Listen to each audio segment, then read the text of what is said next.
Assalamualaikum warahmatullahi wabarakatuh. Alhamdulillahirabbil alamin. Salatu wassalamu ala asrofil anbiya'i wal mursalin Sayyidina wa maulana Muhammadin wa ala alihi wa sahbihi ajma'in. Amma ba'd. Bapak-bapak, ibu-ibu dan saudara-saudara sekalian yang dirahmati Allah, alhamdulillah pada malam hari ini kita bisa dipertemukan kembali oleh Allah Subhanahu wa taala dalam keadaan sehat, dalam keadaan yang masih semangat walaupun suasananya lagi krisis ekonomi yang tidak diakui oleh pemerintah, karena pemerintah kewajibannya harus menenangkan situasi. Nggak usah panik, nggak usah bingung, yang penting tiba-tiba meninggal dunia. Baik Bapak Ibu sekalian, sebagaimana janji 2 minggu yang lalu, kita masuk ke pilar bisnis. Jadi untuk pondasi bisnis sudah kita selesaikan. Diharapkan dengan pondasi bisnis yang kuat, situasi apapun kita tetap tenang.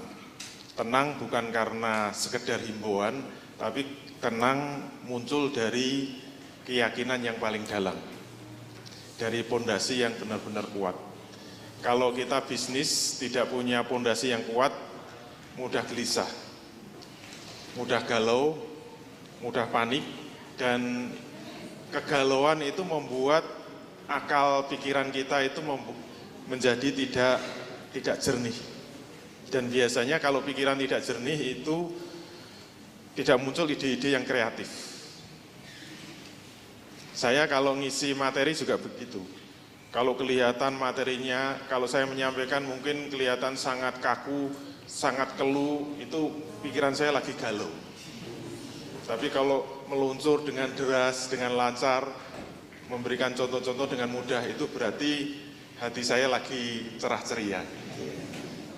Sesuai dengan rambut saya kan, kelihatan cerah. Dan rambut saya bisa berubah-ubah, tergantung suasana hati. Kalau galau ya warnanya coklat, kalau cerah ya putih, kalau hitam itu kayaknya saya sudah keluar dari dunia hitam.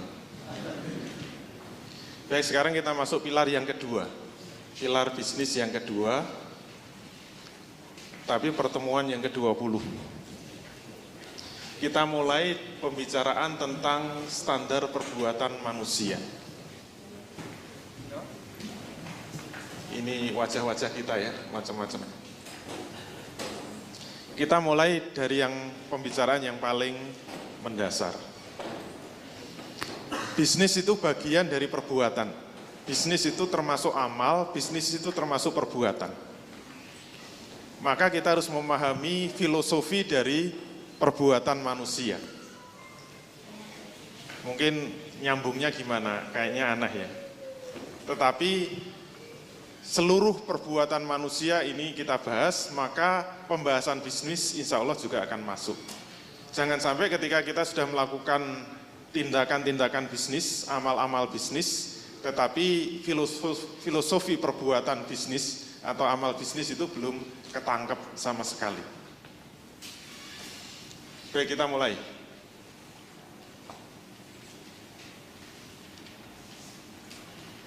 Melihat filosofi perbuatan manusia, standar perbuatan. Saya hanya ingin mengatakan, walaupun kita disebut manusia, kita sama-sama manusia. Ini semua manusia ya. Yang bukan manusia tunjuk jari, enggak ada, berarti manusia semua. Ada yang manusia jadi-jadian, sudah kita bahas. Sama-sama manusia, sama-sama berbuat, tapi tidak semua manusia menyadari perbuatannya. Padahal kalau kita mau cermati, sebenarnya semua perbuatan manusia itu pasti ada standarnya. Disadari atau tidak, setuju atau tidak, faham atau tidak faham, setiap perbuatan manusia itu ada standarnya. Kalau ada perbuatan manusia yang tidak ada standarnya, itu berarti perbuatan yang refleks.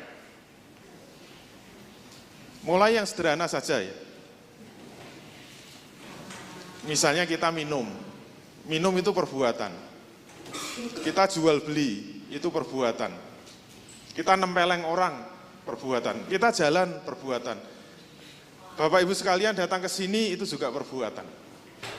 Yang tidak kita sadari, setiap hari kita berbuat, tetapi tidak pernah memikirkan secara dalam. Bahwa sesungguhnya setiap perbuatan itu ada standarnya.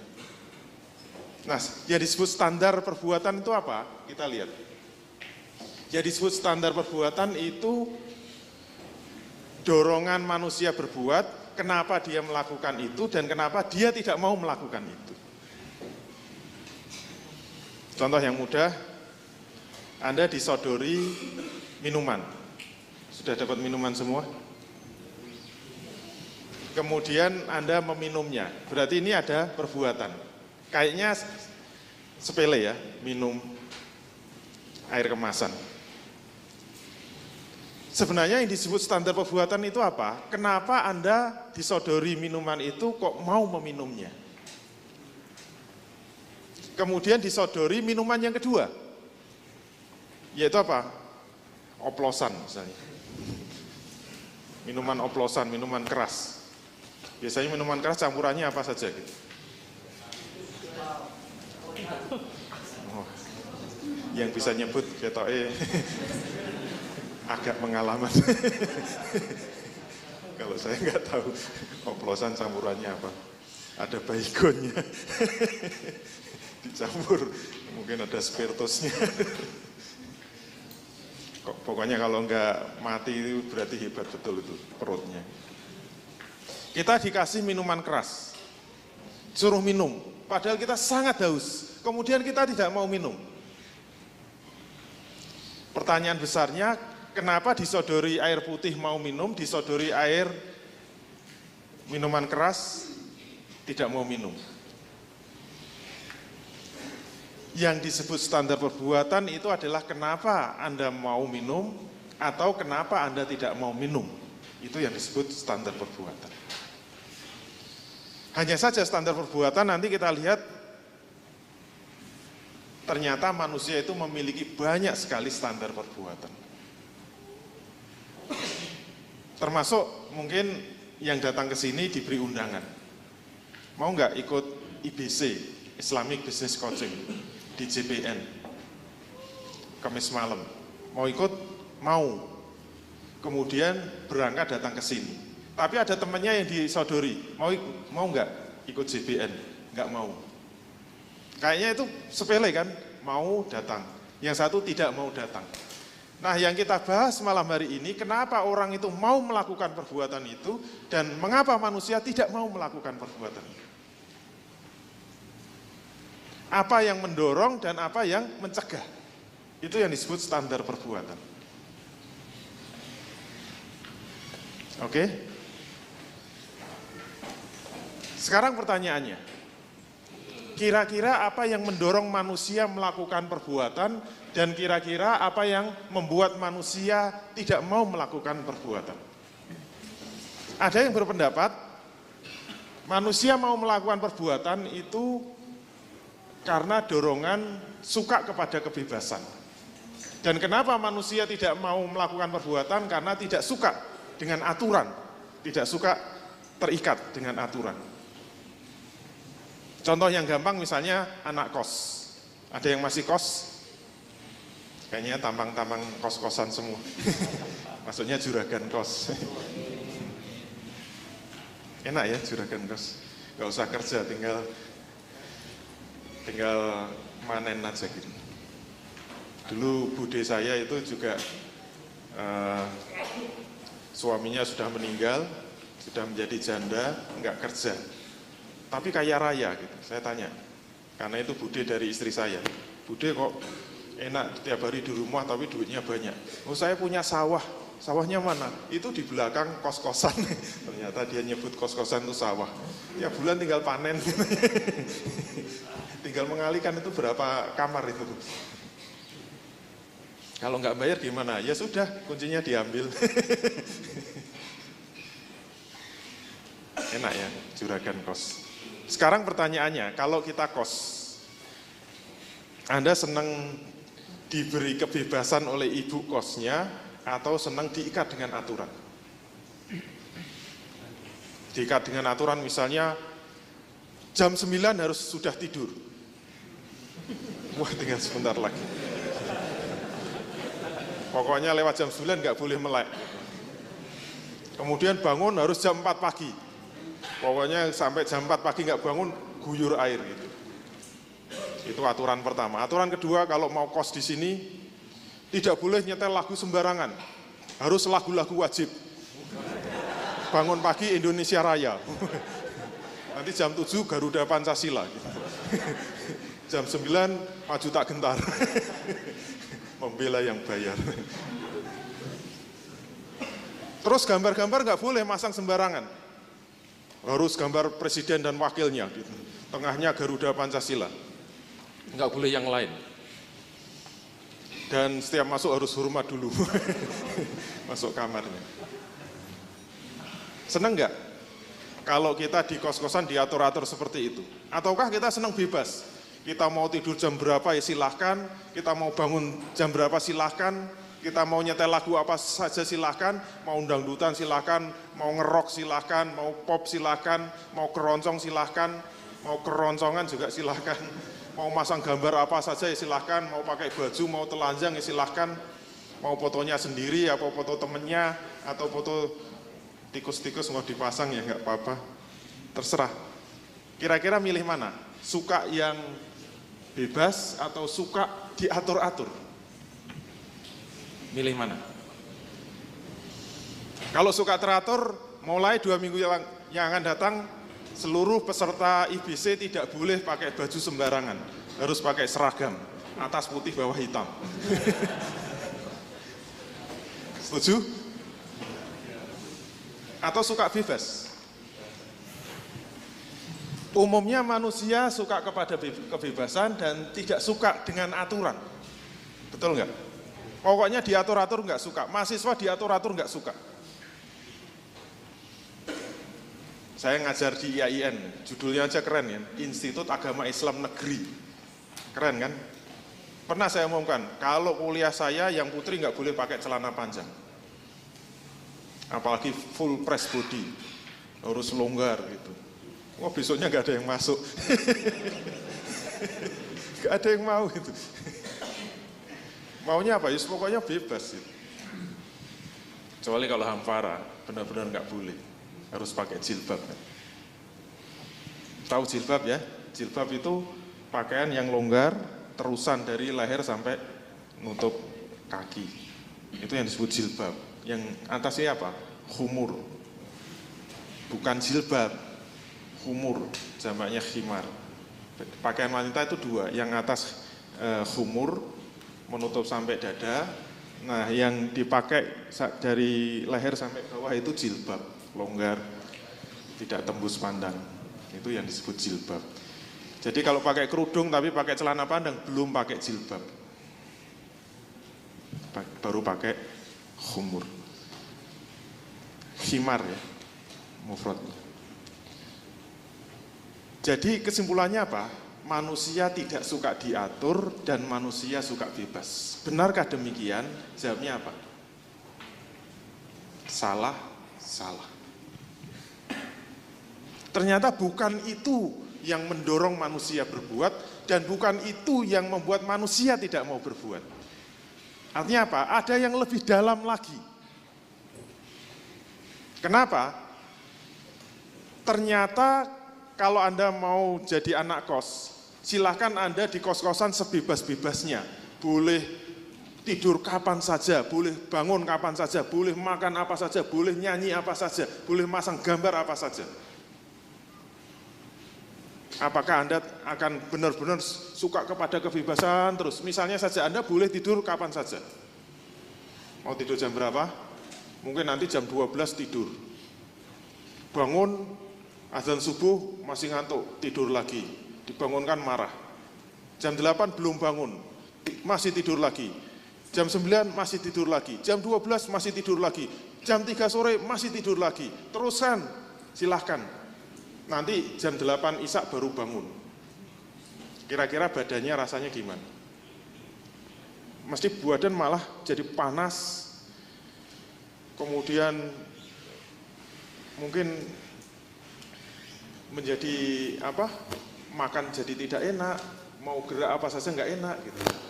Kalau mau bebas teruskan tidur lagi, pasti nggak mau kan. Kenapa disuruh tidur lagi nggak mau? Silahkan bebas. Ternyata malah membuat badannya tidak sehat, malah membuat badannya itu tidak nyaman, digunakan untuk apa saja malah nggak enak. Maka kalau disuruh tidur terus, malah dia tidak mau. Berarti yang membuat dia mau dan tidak mau itu bukan karena bebas atau bukan karena aturan. Termasuk silakan di kos-kosan, Anda bebas. Makan apa saja bebas, makan roti boleh, makan sate boleh, makan bakso boleh. Termasuk malam-malam lapar, sepi, aku sendiri, tiada yang menemani di malam yang gelap ini. Lapar, kira-kira makan apa? Nggak ada makanan, mau keluar, dingin sekali, gelap, takut. Akhirnya apa? Dia ngelirik bantalnya kayaknya kok, wah enak banget itu. Langsung dia makan. Kan bebas kan? Ternyata begitu masuk perutnya malah sesek gitu. Ayo terus dihabiskan, bebas kan? Kira-kira mau nggak? Nggak mau kan? Termasuk menurut aturan kos-kosan, yang namanya di kos ini kalau buang air besar, air kecil itu harus di kamar mandi. Oke? Kamar mandinya jauh.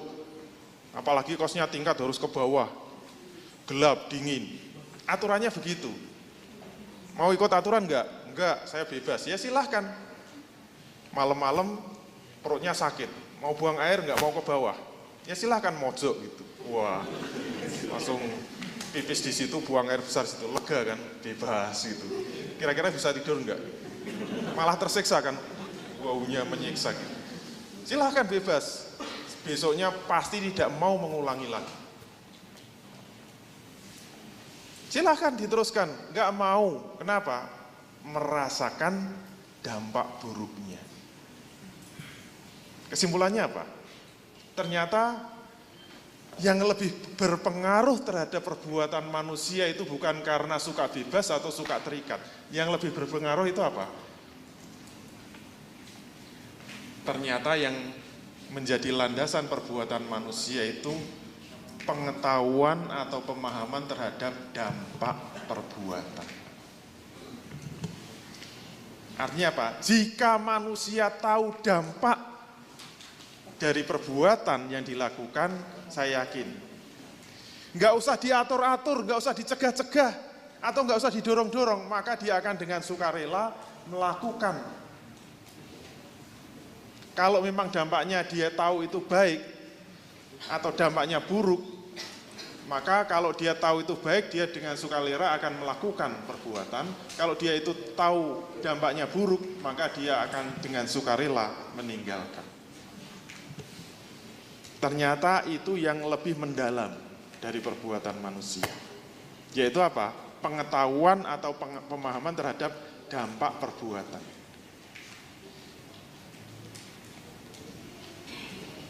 Sekarang masih muda, suka makan apa? Mungkin suka makan cumi-cumi misalnya, suka makan udang, suka makan daging. Misalnya dinasihati, jangan makan banyak yang mengandung kolesterol. Walah, enak kok. Sudah saya ingatkan, jangan banyak makan makanan yang mengandung kolesterol. Enak. Dicegah nggak mau. Jawabannya apa? Enak. Sehingga apa? Yang mendorong dia itu apa? Karena dia merasa dampaknya itu baik. Maka dicegah kayak apapun dia nggak mau. Dia akan sukarela melakukan itu. Tapi misalnya 10 tahun kemudian, misalnya sudah beyond 40, sudah di atas umur 40 tahun, tiba-tiba mulai gitu, kena stroke misalnya, stroke yang kelas menengah lah, tiba-tiba, kebetulan teman dosen tempat saya itu ada yang, ya umurnya masih 45-an lah, tiba-tiba stroke, lumpuh separuh. Jadi benar-benar kakinya nggak bisa digerakkan, tangannya nggak bisa digerakkan. lumpuh begitu aja. Kemudian kita semua menjenguk dan kita tanya, kenapa? Jawabnya sama, saya terlalu suka banyak makan yang berkolesterol tinggi. Akhirnya kolesterolnya itu banyak menimbun ke saluran darah, sehingga membuat ada pembuluh darah yang di otak yang tersumbat. Kalau ada satu yang tersumbat saja, itu di otak, itu bahayanya apa? Menimbulkan stroke. Terus apa komentarnya? Kalau tahu itu bahaya, makan makanan tadi itu bahaya, saya akan dengan sukarela meninggalkan makanan. Saya mending makan makanan yang gak enak. Kalau ngerti akibatnya kayak gini, jalan aja susah, menggerakkan kaki aja gak bisa. Kalau ngerti gitu.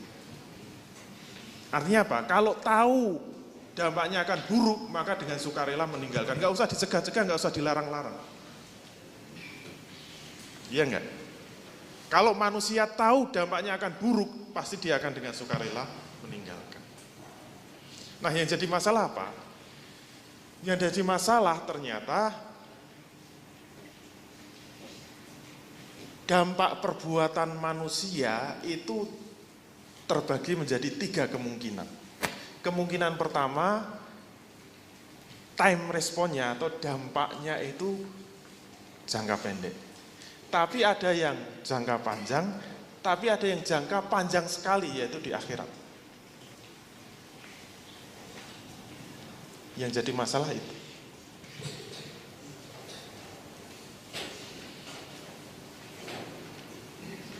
Umumnya, kalau dampak perbuatan itu jangka pendek, orang itu mudah dikendalikan. Kalau nggak percaya, ada aliran listrik yang terbuka nggak? Tolong kabelnya ada yang dibuka sedikit lah. Terus nanti silakan yang mau nyoba dipegang itu. Ada strom, cuma 220 kok. 1 menit aja. Pegang jangan dilepas. Ada yang mau?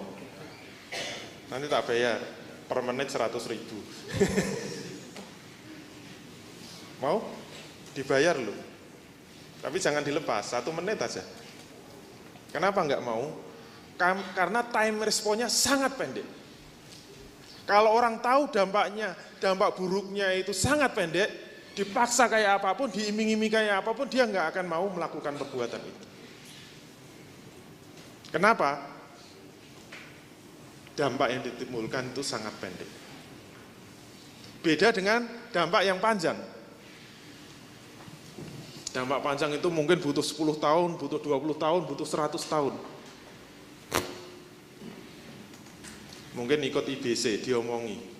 Para pengusaha sekalian, saya ingatkan, jangan sekali-kali mengambil riba. Jangan sekali-kali cari modal dengan riba. Jangan sekali-kali meminjam uang untuk bisnis, kemudian mengembalikan plus riba.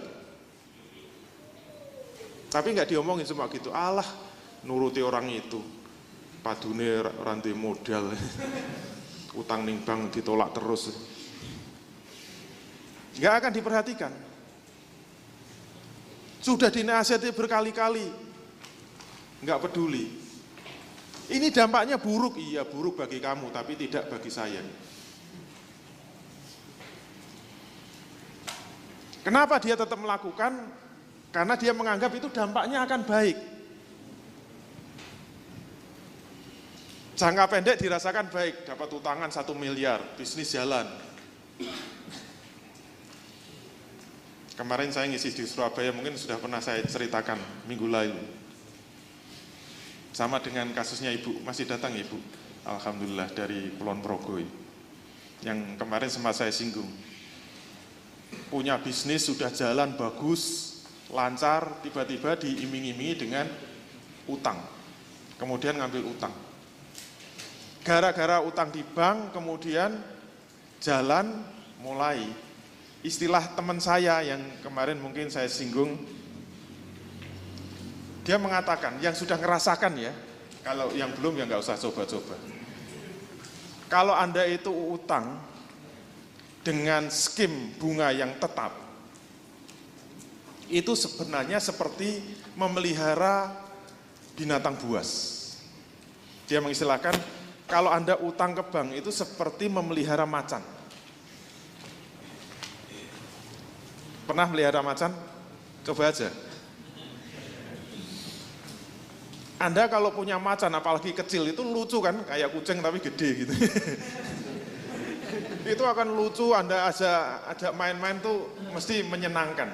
Syaratnya apa? Ngasih makannya harus rutin, ya enggak? Dan makannya enggak kayak kucing, mungkin kasih ikan teri aja sudah suka. Macan harus daging, harus beli daging terus. Pokoknya kalau macan itu Anda pelihara, dan ngasih makan dagingnya itu lancar, itu mesti jadi macan yang sangat manis itu. Diajak main menyenangkan dan bulunya mungkin tumbuh dengan indah. Tapi hati-hati, jangan sekali-kali terlambat ngasih makan. Kalau Anda memelihara macan, kalau sampai terlambat sehari mungkin dia masih kelimpungan. 2 hari, 3 hari nggak Anda kasih makan. Kira-kira yang dimakan siapa? Mungkin nggak makan semuanya, langsung dia gigit kaki Anda. Gitu. Dan sebenarnya utang itu juga begitu. Ini yang cerita pengusaha asli itu. Dia mengatakan, saya memang merasakan seperti itu. Begitu saya menurunkan utang, itu rasanya stres. Itu. Kayak dikejar-kejar macan. Gitu. Pokoknya saya terlambat sedikit, langsung itu kemakan kaki saya. Makanya dia sekarang sudah tobat mikirnya apa? Bagaimana segera melunasi gitu. Terus apa ungkapannya? Kalau tahu dampaknya kayak gini, saya dulu ditawari nggak mau utang. Ini dampak apa? Jangka panjang. Ya enggak? Biasanya untuk tahu dampaknya jangka panjang, orang itu susah diajak ngomong. Waktu saya kuliah dulu, kuliah 1 itu sempat baca Quran, ada mahasiswa lulus S2, cum laude, kemelut ya. IP-nya bagus, mungkin 2,75, kalau itu IP saya, 3,75. Saya dulu S1 cuma itu, 375, cum laude, kemudian dia langsung dapat pekerjaan yang sangat layak, dia jabatannya naik terus sampai beberapa tahun. Tapi tidak dinyana, tidak diduga, tiba-tiba tesis S2-nya itu ketahuan bahwa dia plagiat, itu mahasiswa UNER, S2 UNER. Ternyata dia plagiat dengan mahasiswa S2 UGM. Dia copy paste, ngambil begitu saja tesis S2-nya UGM. Mungkin ketika mengerjakan dulu, apa yang ada dalam pikirannya? Enak, baik, lancar. Coba nggak usah mikir sama sekali, nggak usah cari data, nggak usah ngolah data, nggak usah capek-capek ngetik, tinggal niru saja, dan itu tesis yang sangat bagus di UGM, dia tiru, akhirnya dia bisa lulus dengan pujian. Lulus dengan pujian itu apa? Kalau ujian ya dipuji-puji. Saya ngerasakan itu, S2 saya kan cum laude itu. Ternyata nggak ditanya, dipuji-puji terus, oh ini ya dimaksud dengan lulus dengan pujian. Cum laude. Wah ini tesis yang paling bagus yang pernah saya uji. Pengujinya malah pada kagum semua gitu. Nggak ditanya, enggak ini bagus, tinggal diterbitkan aja. Saya ingat itu dulu. Itu namanya lulus dengan pujian. Enak kan, lancar. Enggak merasa prihatin sama sekali, enggak merasa lelah sama sekali, enggak merasa capek sama sekali. Itu S2-nya lancar, lulusnya lancar, dipuji-puji, nilainya sangat tinggi, cum laude. Cari kerja juga mudah, kemudian dapat jabatan mudah. Tiba-tiba setelah beberapa tahun, mungkin setelah 5 tahun, 6 tahun, ketahuan itu dia melakukan plagiat. Langsung UGM itu ngontak UNER langsung memanggil orangnya di sidang, langsung diputuskan ijazahnya diambil. Dinyatakan tidak lulus, ijazahnya dibatalkan. Ternyata tidak berhenti sampai di situ, ketahuan bahwa ijazahnya itu diambil, dia plagiat, di tempat kerjanya langsung dikeluarkan. yang punya perusahaan kan marah besar itu, malu langsung dipecat begitu saja. Tidak selesai sampai di situ.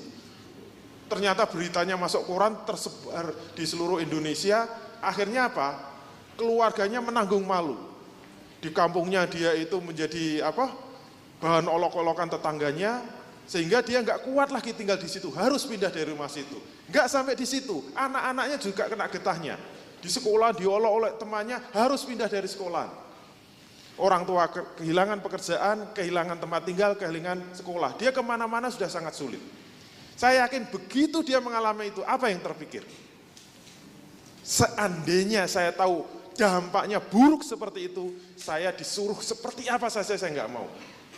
Saya mendingan rela mati-matian, harus mengerjakan tesis ini, walaupun begadang siang malam, harus cari data kemana-mana, habis biaya banyak, harus melelahkan badan, saya rela melakukan itu. Kalau tahu plagiat itu dampaknya buruk. Tapi penyesalan ada manfaatnya, sudah terlambat. Kenapa? Dia baru tahu itu menunggu dampak yang panjang.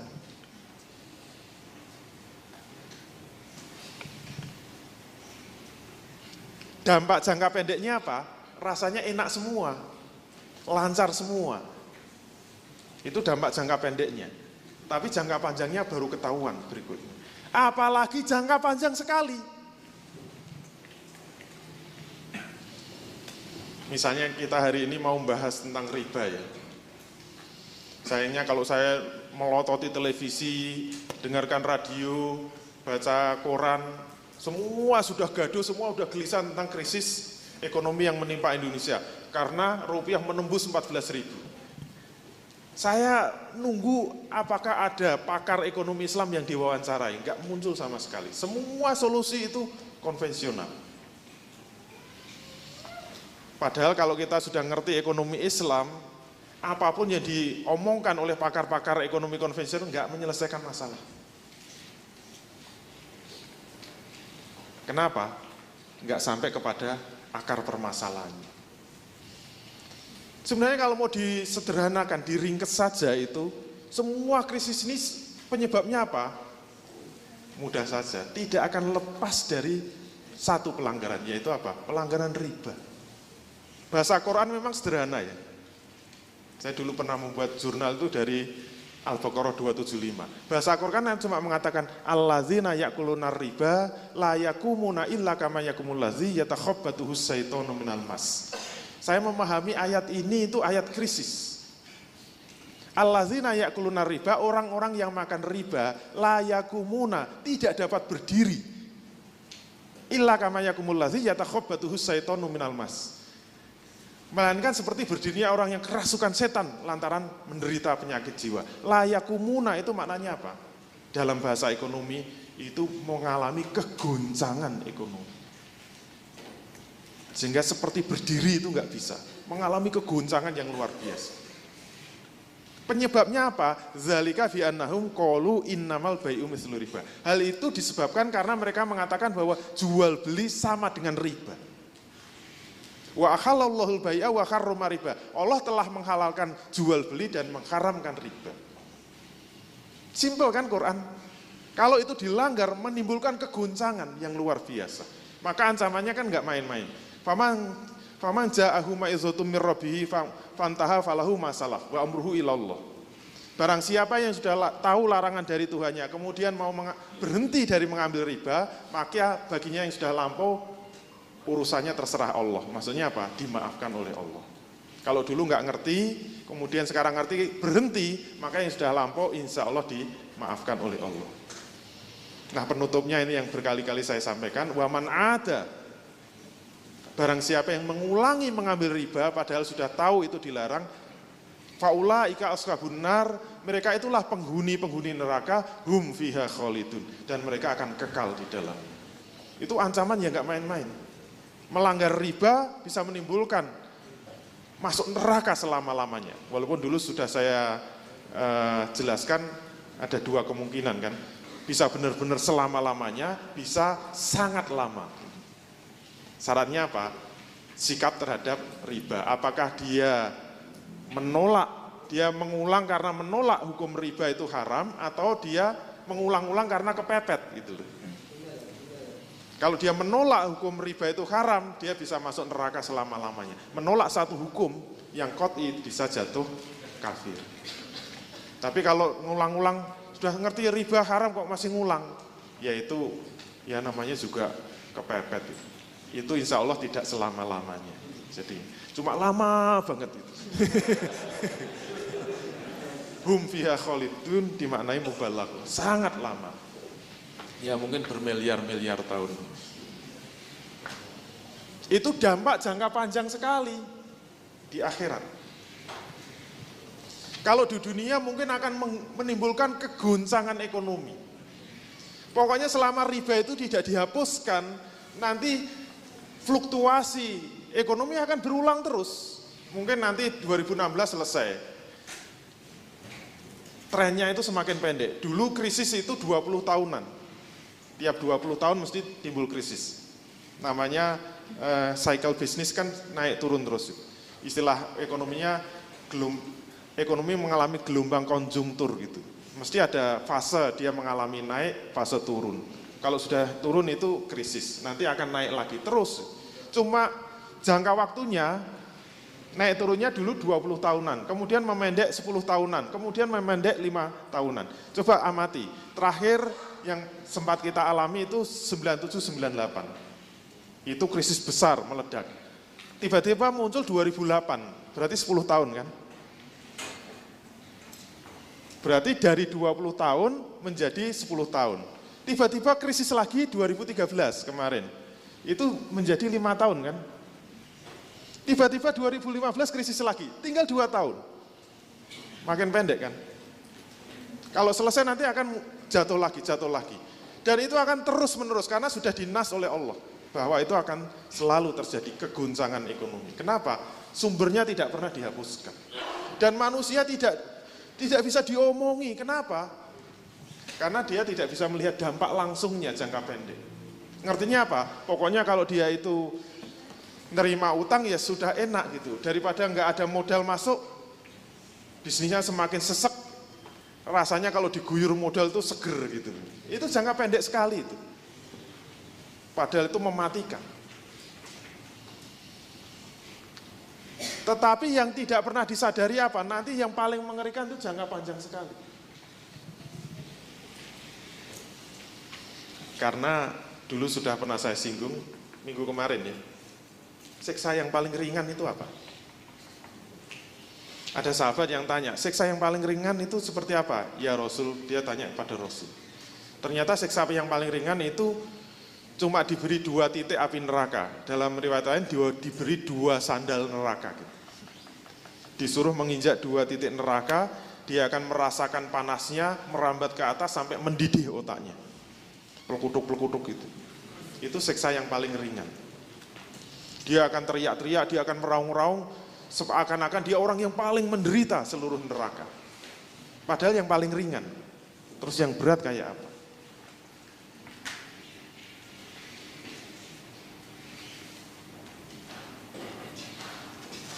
Pasti besok di akhirat menjadi hari penyesalan yang luar biasa. Semua manusia pasti menyesal. Pasti akan mengalami ketakutan yang luar biasa. Kemarin saya membaca di media umat itu ada tulisan apa hukumnya meninggalkan puasa tanpa uzur, puasa Ramadan tanpa uzur. 1 hari saja meninggalkan puasa tanpa uzur. Ternyata banyak hadis yang menjelaskan meninggalkan puasa tanpa uzur itu tidak bisa diganti walaupun setahun puasa terus-menerus. Mungkin kalau di dunia nggak ngerasakan, ternyata nanti siksanya itu bukan cuma siksa di akhirat, siksa kubur itu sudah ada hadisnya. Jadi ada di media umat itu kan ada yang tunjukkan, ada apa? Ada orang yang bisa mendengar suara orang itu teriak-teriak kenceng-kencengnya gitu. Di dalam kubur dia disiksa dengan siksaan yang sangat berat sehingga dia teriak gitu. Kemudian ditanya kepada Rasul, kenapa dia disiksa sampai di situ? Karena dia pernah meninggalkan puasa Ramadan sehari saja, dia disiksa nggak selesai-selesai. Itu dampak jangka panjang sekali. Apalagi besok di akhirat. Seperti apa? Dan sayangnya ini yang sekarang di close, nggak banyak tahu. Sehingga semua perdebatan pertimbangannya selalu jangka pendek. Saya ingat waktu pro kontra masalah Miss Universe, bukan Universe ya, Miss World ya, Miss World. Pernah kan mau diadakan di Indonesia. Ada yang pro, ada yang kontra gitu. Yang kontra mesti pertimbangannya apa? Yang kontra pertimbangannya kan ini. Yang pro pertimbangannya ini. Saya cuma nonton di televisi saja. Yang pro pertimbangannya apa? Kalau Miss World bisa diselenggarakan di Indonesia, itu pasti akan menarik wisatawan. Banyak orang datang, banyak orang nonton, banyak wartawan datang. Itu kan menimbulkan sumber-sumber ekonomi baru. Akan menarik pengusaha-pengusaha baru, mungkin pengusaha pakaian dalam gitu. Kayak Miss World-nya gitu. Apa yang dipakai Miss World-nya kan bisa ditiru gitu. Dari sini kan semuanya menarik kan. Coba apa ruginya? Semuanya menguntungkan. Sehingga apa? Membuat semua orang akan terdorong melakukan. Kenapa? Pertimbangannya jangka pendek atau jangka panjang. Tapi nggak ada yang berbicara jangka panjang sekali. Waktu itu saya masih rajin nge-tweet kan. Saya nulis cool tweet itu. Kalau Twitter kan pendek-pendek gitu. Yang saya ungkap apa? Hadis-hadis tentang jangka panjang sekali. Tapi nggak ada yang banyak yang respon.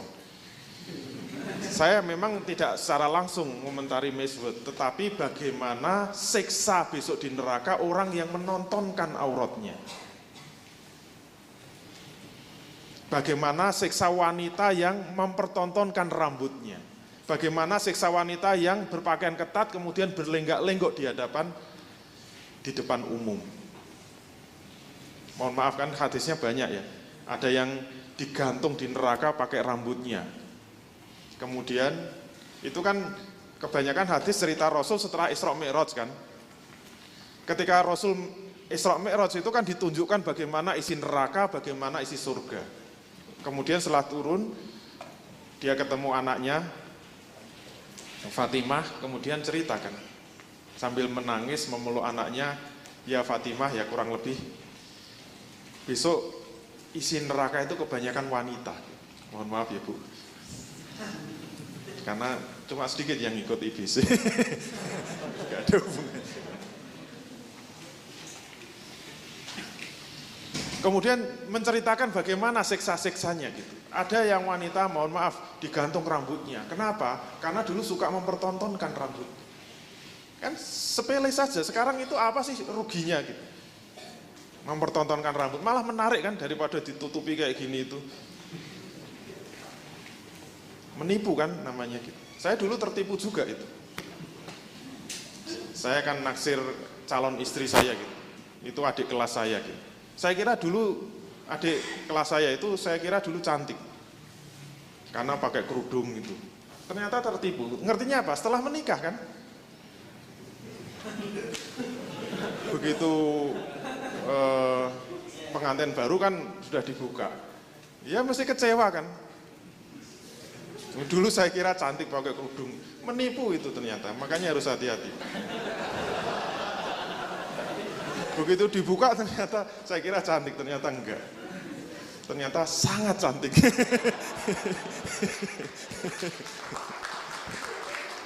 Ya mesti beda kan. Berarti apa? Rambut itu memang sangat cantik, sangat menarik. Kalau ditutupi kan merugikan. Bagi orang yang pertimbangannya jangka pendek hanya merugikan. Tapi taunya jangka panjang sekali. Hanya gara-gara rambut saja dia digantung pakai rambut, dibakar dalam api yang menyala-nyala. Kemudian ada yang mohon maaf teteknya diiris-iris itu. Kenapa? Dia suka meneteki selain suaminya gitu. Kemudian kemauannya ditusuk dan seterusnya itu. Mereka-mereka yang termasuk yang suka berjalan berlenggak-lenggok, terutama yang di catwalk itu berlenggak-lenggok di hadapan yang bukan mahramnya. Tapi sekarang ini nggak laku kan?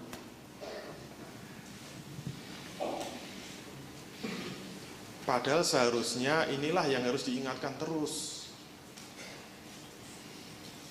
Dan yang paling efektif yang mengingatkan itu negara.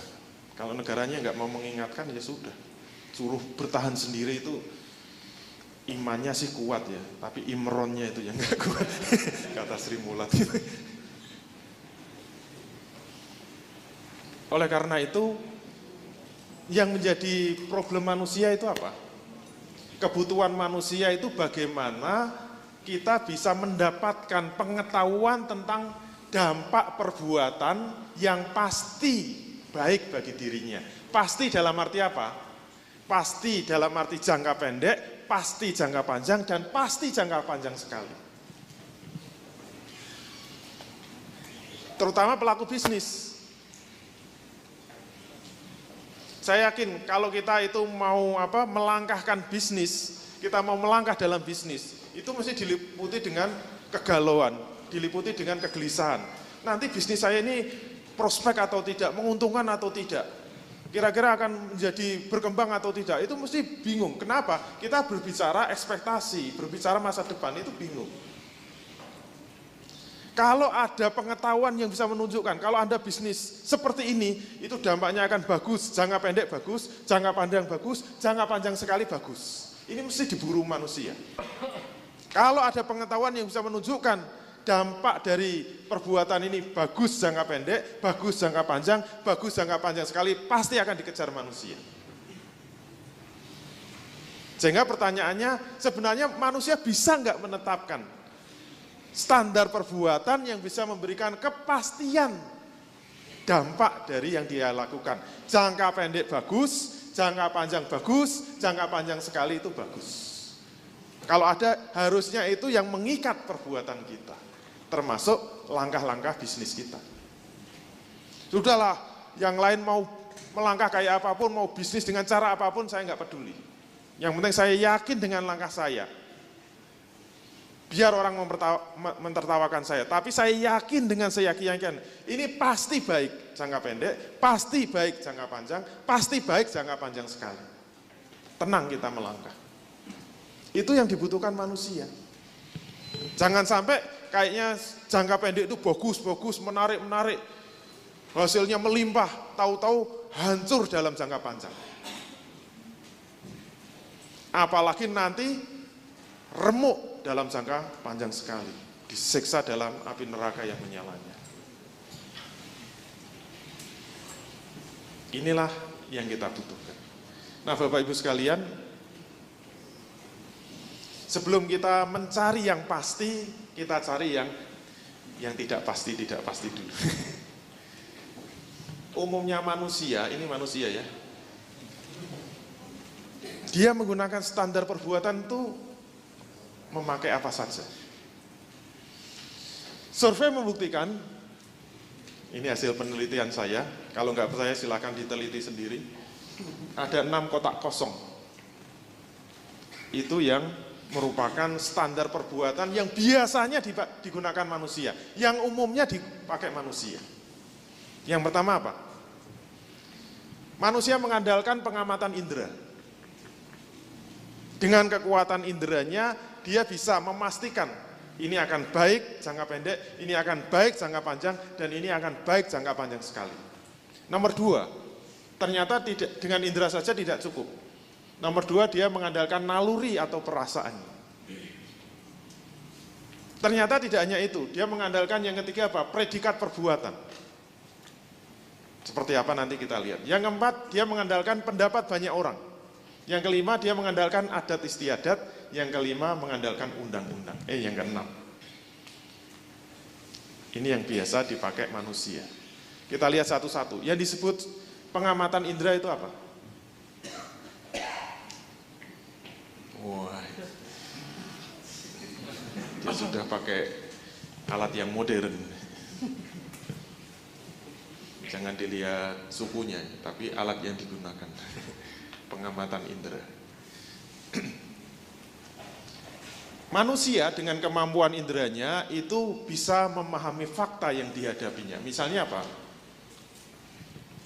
Manusia bisa membedakan antara apel dengan batu. Di luar banyak batu, kenapa nggak habis-habis juga?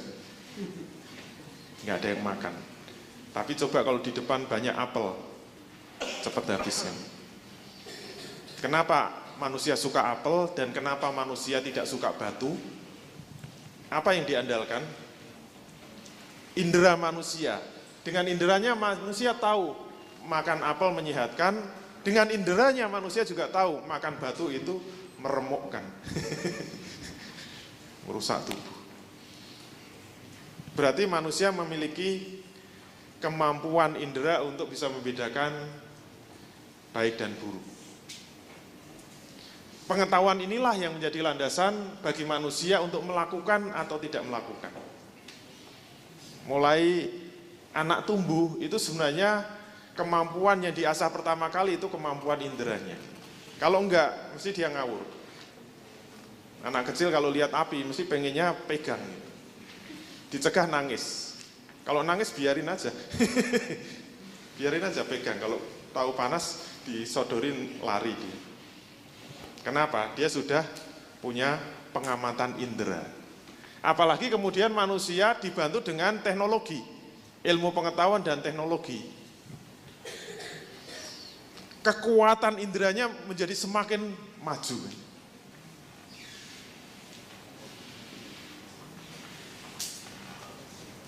Kalau saya naik pesawat itu kadang-kadang heran. Ini besi begitu berat, tebel, gede, kok ya iso mabur. Kok nggak jatuh ya? Wong saya yang enteng gini loncat aja jatuh ya. Itu pesawat begitu gede berat kok ya bisa terbang. Dan Anda kalau suruh naik pesawat mau kan? Nggak takut jatuh. Kenapa? Mengandalkan ilmu pengetahuan dan teknologi. Saya dulu nyangka udara itu begitu lembut, begitu empuk gitu. Ternyata naik pesawat itu banyak lubang-lubangnya tuh. Ternyata nggak rata jalannya. Dan keras juga. Apalagi kalau ada yang udara yang kosong gitu. Kalau nanti mau ke Papua itu mesti ada daerah yang pertemuan 3 arus angin dan itu mesti ada area yang tekanannya kosong. Nah, kalau lewat situ, wah itu spot jantung. Kenapa? Mesti pesawat mengalami jatuh. Wah, saya dulu pertama ke Papua itu bisa melihat itu. Orang satu pesawat itu bisa seperti ikut demonstrasi semua gitu. Takbir semua kok itu. Jatuh, Allahu Akbar itu. Saya lagi tidur kok. Ini ada demonstrasi tuh. Ternyata jatuh-jatuh gitu. Itu nyawa kayak keluar ya. Waduh, langsung jadi khusuk dadaan gitu. Wah, cabut terus. Nanti mendarat lupa lagi sama Tuhannya.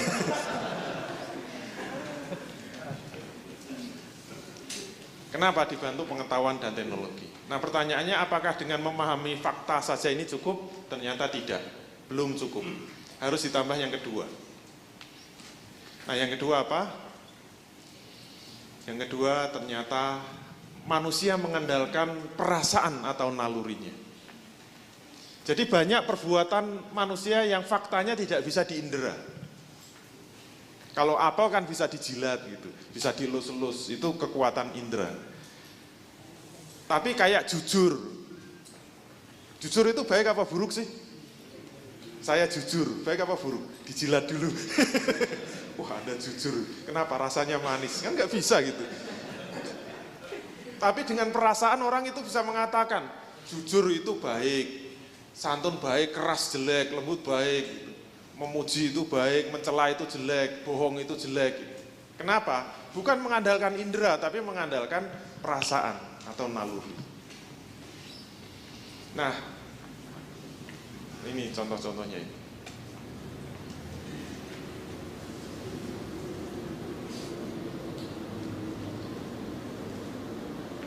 Manusia berpendapat kalau dia itu menurut nalurinya, menurut perasaannya itu baik, kemudian dilakukan, itu dia yakin akan berdampak baik. Dan menurut nalurinya, menurut perasaannya kalau itu jelek, kalau dilakukan itu akan berdampak buruk. Itu standar yang kedua. Nah, apakah itu cukup? Jawabnya belum cukup. Perlu ada yang ketiga. Apa yang ketiga? Kita lihat. Yang ketiga adalah predikat perbuatan. Apa yang dimaksud predikat perbuatan? Terkadang manusia dalam memberi status perbuatan itu bukan karena nomor satu, yaitu dengan indera, bukan juga dengan perasaannya, tapi dengan status yang diberikan kepada perbuatan, yaitu status pujian atau celaan. Dengan apa? Dengan menggunakan akalnya, manusia itu bisa memberi status perbuatan. Membunuh itu tercela, menolong itu terpuji, mencuri itu tercela, memberi itu terpuji, perbuatan seks itu tercela, nikah itu terpuji, hemat itu terpuji, boros tercela, adil terpuji, zalim itu tercela. Manusia bisa memberi predikat.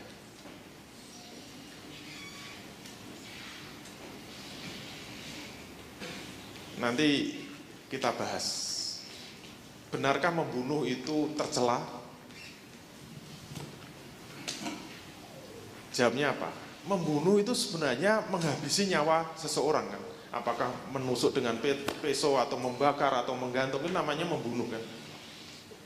Itu sebenarnya terpuji apa tercela? Status terpuji atau tercela itu sebenarnya datangnya dari manusia, dari luar perbuatan itu. Bukan muncul dari perbuatan itu. Kan nggak ada yang namanya orang nusuk itu keluar suara, tercela kan nggak ada gitu. Jujur, terpuji kan nggak ada gitu. Yang membuat itu jadi terpuji atau tercela itu kan pendapat manusia kan, akal manusia yang memberi predikat. Kenapa? Ternyata sama-sama membunuh, ada yang memuji sundul langit, ada yang sama-sama membunuh, dicela sampai habis-habisan. Faktanya kan begitu. Dulu zamannya perang Irak itu, wah yang benci sama George Bush itu kan sampai sundul langit. Sampai saya bilang, Bapak Ibu sekalian, kalau George Bush hari ini digantung, setuju kok? Setuju, senang banget. Itu kan pembunuhan, setuju. Itu baik-baik gitu loh. Sama-sama gantung kok gitu. Ya enggak? Kalau saya digantung, setuju enggak? Tidak. Sama-sama gantung. Berarti baik buruknya itu muncul dari predikat yang diberikan manusia. Bukan dari perbuatannya itu sendiri. Dengan adanya predikat tersebut, manusia akan melakukan perbuatan yang dianggap terpuji. Dengan adanya predikat tersebut, manusia akan meninggalkan perbuatan yang dianggap tercela. Nah, apakah sudah cukup? Masih ada yang keempat, yaitu apa? Yang keempat adalah pendapat banyak orang. Terkadang manusia berbuat bukan karena pertimbangan nomor 1 sampai nomor 3, tetapi karena semata-mata mengikuti pendapat orang banyak. Istilahnya apa? Tren. Misalnya model pakaian, model rambut, gaya bicara, gaya berjalan, dan sebagainya. Kalau sekarang rambutnya tren apa gitu? Misalnya sisirannya ke atas. Padahal ya kalau menurut saya itu bagusnya apa sih gitu? Nyisir kok malah dipertemukan dari samping ke samping ke atas. Kenapa tetap melakukan itu? Padahal ya kayak pocongan gitu. Kenapa tetap melakukan itu? Karena tren gitu loh. Jadi udah nggak melihat ini sebenarnya untuk dirinya baik apa buruk gitu. Tren, kalau laki-laki tren celana juga begitu. Zaman saya SMA dulu itu ciut bre gitu ya. Dari atasnya kecil terus wah melebar ke bawah gitu. Jadi kalau dia lewat jalan bersih semua. Tiba-tiba tren itu ketika saya mahasiswa hilang. Trennya apa? Justru yang gede itu yang di saku ini. Terus ke bawahnya menciut gitu. Jadi kalau kurang gede pakai nganu apa? Anduknya dimasukkan gitu. Dan akhirnya semua melakukan itu nggak peduli. Wong tubuhnya sudah bundar, kemudian pakai celana yang melebar atas kemudian siut itu kan kayak semakin bulat gitu loh, tinggal gelindingkan saja gitu. Tapi kenapa tetap melakukan? Karena dianggap itu yang tren gitu loh. Dulu pas film Gus itu baru ngetop itu, tren rambut perempuan itu kayak Demi Moore semua kan gitu. Jadi cocok nggak cocok pokoknya rambutnya gitu semua gitu. Zamannya Lady Di dulu juga begitu, semua rambutnya kayak gitu. Kenapa? Dianggap tren. Maka manusia berpendapat jika mengikuti tren itu baik, kalau dia itu tidak mengikuti tren maka dianggap buruk. Apakah cukup pendapat banyak orang ini? Ternyata belum cukup. Masih ada yang kelima. Yang kelima itu apa? Adat istiadat. Mungkin kalau sekarang sudah berkurang. Tapi kalau seangkatan orang tua saya itu masih kuat betul. Saya dulu masih ingat tetangga saya ada yang pindahan dari Rembang kota saya ke Pekalongan. Itu seluruh tetangganya itu mengiringi kepergiannya gitu. Ternyata setiap mobil itu disuruh bawa ayam, masih hidup itu ayam diikat gitu, terus dipeseni apa? Nanti kalau lewat jembatan suruh melempar satu-satu gitu. Kenapa? Saya tanya, kenapa harus dilempar gitu? Pokoknya dijalani saja gitu. Kenapa? Biar selamat. Kalau nggak gitu, wah nanti bisa timbul celaka, gitu. Timbul mara bahaya gitu. Kenapa tetap melakukan itu? Karena menganggap itu baik. Dan kenapa takut melanggar? Menimbulkan celaka. Dasarnya apa? Adat istiadat. Yang repot lagi dulu waktu anak saya yang pertama lahir itu ari-arinya kan biasa kan orang Jawa harus ditanam. Itu menurut tetangga saya nggak boleh langsung ditanam. Terus gimana? Itu harus digendong oleh bapaknya, kemudian pakai selendang, terus bapaknya suruh pakai apa? Payung, keliling rumah 3 kali dulu, baru ditanam gitu. Saya masih waras Pak. Kok nggak tambah kacamata hitam sekalian? Kenapa harus gitu? Ya biar selamat. Kalau nggak gitu, tidak selamat. Yang bahaya kan kalau sudah perjodohan itu yang dulu saya ceritakan itu. Wah itu udah ngeri. Kalau Jawa itu mesti hitungan weton gitu. Rumusnya apa? Jangan sampai gewing gitu. Wage ketemu paing. Di situ saya ingat betul karena tetangga saya ngalami itu yang lulusan Akademi Angkatan Laut itu. Perwira Angkatan Laut, gagah perkasa gitu, ngelamar anak orang ditolak gara-gara gewing itu. Dia wage ketemu calon istrinya paing. Menurut orang Jawa itu bahaya. Kalau wetonnya wage ketemu paing kemungkinannya 4. Yang pertama nggak punya anak. Kalau punya anak kemungkinan kedua apa? Salah satu meninggal dunia. Kalau punya anak dan tidak meninggal dunia kemungkinan ketiga akan kere gitu, melarat. Kalau nggak kere melarat kemungkinan 4 cerai, dia akan cerai. Oh medeni kabeh kan. Akhirnya karena sudah sama-sama senangnya nggak boleh gitu loh. Sayangnya adat nggak mengatakan kalau sampai gewing nggak boleh itu ada kemungkinan pertama apa?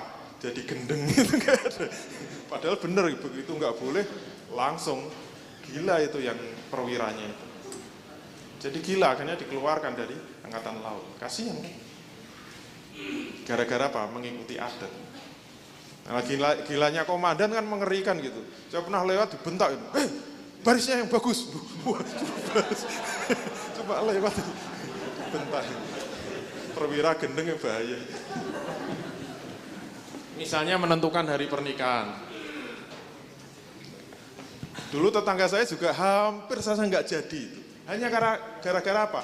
Pihak keluarga perempuan sama pihak keluarga laki-laki itu beda pendapat. Yang satu itu ketemunya hari Jumat, yang satu ketemunya hari Rabu. Pokoknya nikah harus hari Rabu, yang satu nikah harus hari Jumat. Dukune beda. Sing mandi, sing di saya nggak. Itu hampir.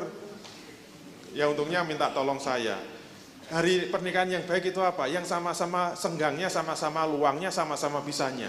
Bisanya apa? Hari apa? Hari Ahad. Ini hari Ahad. Ya itulah yang baik. Akhirnya hari Ahad. Menang dukune.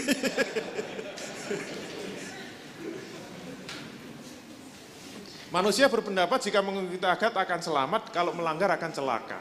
Ini jadi standar yang kelima. Apakah cukup? Ternyata belum cukup. Masih ada yang keenam, yaitu apa? Yang keenam, yang sekarang yang paling kuat mengikat adalah peraturan atau undang-undang. Jadi terkadang manusia berbuat bukan karena 1 sampai 5, tapi karena semata-mata mengikuti peraturan. Misalnya apa? Membayar pajak. Jujur aja, sebenarnya seneng apa enggak sih bayar pajak? Kenapa tetap bayar pajak? Dampaknya buruk kalau enggak. Penjara dendone oke. Kalau motor nggak bayar pajak ya urusannya malah makin berat. Kalau Anda dengarkan radio Jogja itu yang lagi ribut apa? Hotel-hotel yang sudah kena razia itu kan. Kenapa? Ternyata nggak berizin kan. Mulai HO-nya aja nggak ada gitu. Urusannya berat itu. Kalau diteruskan bisa masuk penjara itu. Tapi untungnya kemudian diurus. Dan merepotkan ngurus itu, duitnya mungkin banyak, repotnya banyak, waktunya habis banyak. Tapi kenapa tetap melakukan itu? Karena tahu dampaknya baik. Jadi manusia berpendapat jika mentaati aturan akan baik dan melanggarnya itu akan berakibat buruk. Nah, dengan undang-undang ini sudah cukup? Jawabnya sudah cukup. Kalau belum silakan tambahi. Nah, sekarang yang jadi pertanyaan apa? Ini kasihan itu mikirnya. Dari kemarin saya lihat wajahnya gitu terus.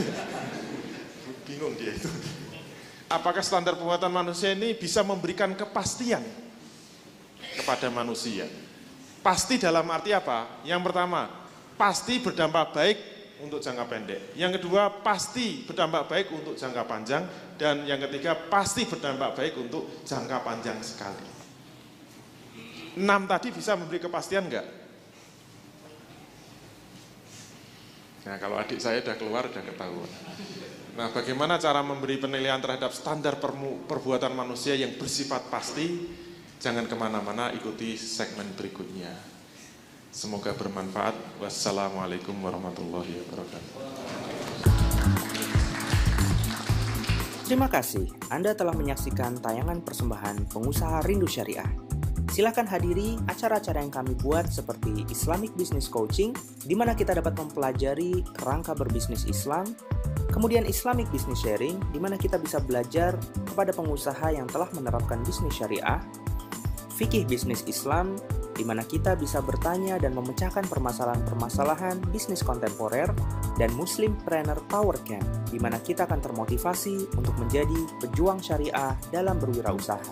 Sampai ketemu di pertemuan berikutnya. Wassalamualaikum warahmatullahi wabarakatuh.